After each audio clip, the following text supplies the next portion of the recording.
But we begin tonight with the opposition to new rules for Wall Street falling apart. After starting out with a full frontal assault on Wall Street reform and a sustained public campaign against it and a promise that every single Republican would stand united to kill it, today the top Republican in the Senate, Mitch McConnell, climbed down. With regard to financial regulation, it's pretty clear now, and the majority leaders indicated to me that serious discussions have resumed. We are all optimistic that this can be fixed. That is a far cry from the "we will kill it at any cost" message that we were hearing from Senator McConnell before today.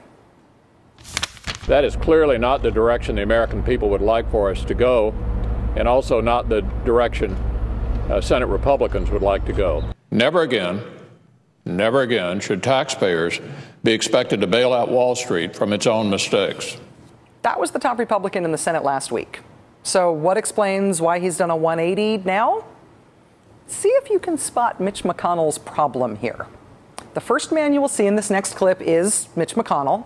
The second man you will see is Bob Corker, another Republican senator. Watch. It will lead to endless taxpayer bailouts of Wall Street banks. This fund that's been set up is anything but a bailout. Hard to maintain the talking point that Wall Street reform is a big bailout when your own party's point man on the issue keeps saying that's not true. Senator Corker today making it crystal clear. He told the newspaper Roll Call, quote, "The things that we've been saying on our side of the aisle about bailouts and all that, they missed the point." So Republicans in the Senate trying to stop Wall Street reform face planted on their own talking point there. Bummer. Over in the House, Republicans today started off still trying to make that talking point work. House Minority Leader John Boehner blasting out an email warning that Wall Street reform would, quote, "empower the federal government to provide Wall Street with permanent bailouts," courtesy of American taxpayers.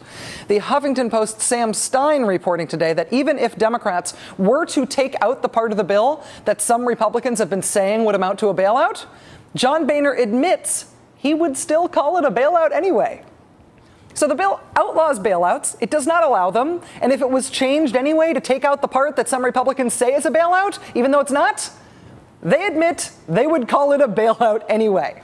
They admit this. So, like, okay, here's a shark. Here's John Boehner. Ooh. Right? Jumping the shark. Also, here's a whale. This has nothing to do with the metaphor, but it's awesome. Sorry. Okay. Then there's Republican Senator Scott Brown of Massachusetts. You know, Senator 41, the senator who's going to save the day for Republicans. Republicans in the Senate lost their main talking point against Wall Street reform. Republicans in the House were caught bragging about not meaning what they say about Wall Street reform. But perhaps this new guy will lead the way, put a telegenic, likable, credible Republican face on this awkward siding with the Wall Street banks thing. That's not working out either. First, you will recall Senator Brown mystified everyone by asking a reporter from the Boston Globe why he should oppose Wall Street reform. Quoting from the Globe, when asked what areas he thought should be fixed, Senator Brown replied, "Well, what areas do you think should be fixed? I mean, you know, tell me, and then I'll get a team and go fix it." A few days later, the senator made his Sunday show debut and explained his opposition to Wall Street reform this way on camera. The bill that's being proposed by the banking chairman dramatically affects businesses, for example, Liberty Mutual, Mass Mutual. These folks are caught in that regulation as well. It's going to cost potentially 25,000 to 35,000 jobs.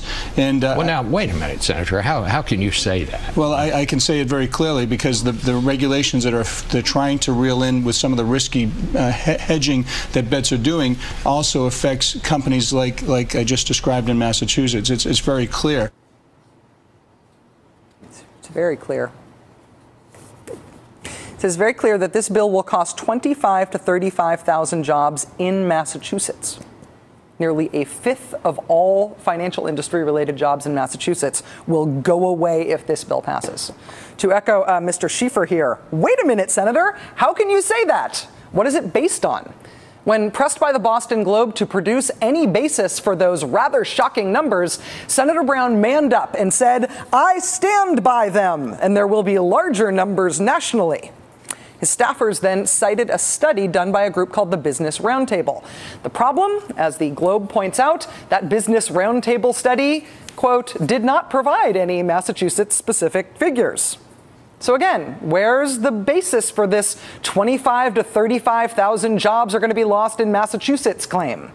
Senator Brown then told the Globe that the number was based on, quote, my speaking with the industry leaders over the last month or so. His office elaborated that he got this estimate from the chief executive of one of the companies he mentioned on TV, MassMutual, which is headquartered in Springfield, Massachusetts. Except that MassMutual told the Globe that the company didn't give Senator Brown any projected job losses associated with the bill. What they gave him was their estimate of how many jobs were lost in the Massachusetts financial sector to the recession. They told him that was about 33,000 jobs. And even that totally unrelated number, it turns out was, and again quoting from the Globe, dramatically inflated, the company acknowledged. Nonetheless, MassMutual telling Scott Brown erroneously that 33,000 jobs were lost to the recession somehow turned into this. The bill that's being proposed by the banking chairman dramatically affects businesses. For example, Liberty Mutual, MassMutual. These folks are caught in that regulation as well. It's going to cost potentially 25,000 to 35,000 jobs. Just out of thin air. There's a number. I heard that number once about something on national television. Just thin air. Scott Brown declares that nearly a fifth of Massachusetts bankers will lose their jobs if Wall Street reform passes.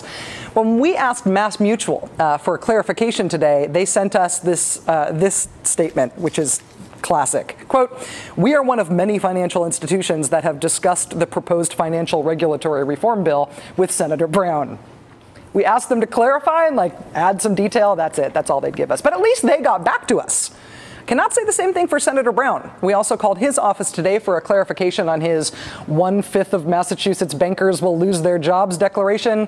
And they asked what show we were calling from, and then we told them, and then they never called us back. It's not really anything new with them and us. They never, ever call us back about anything, even when they say they're going to. Like a teenager in love, though, we shall wait by the phone patiently, impatiently, whatever. At this point, we're just excited to find out what he's going to make up next.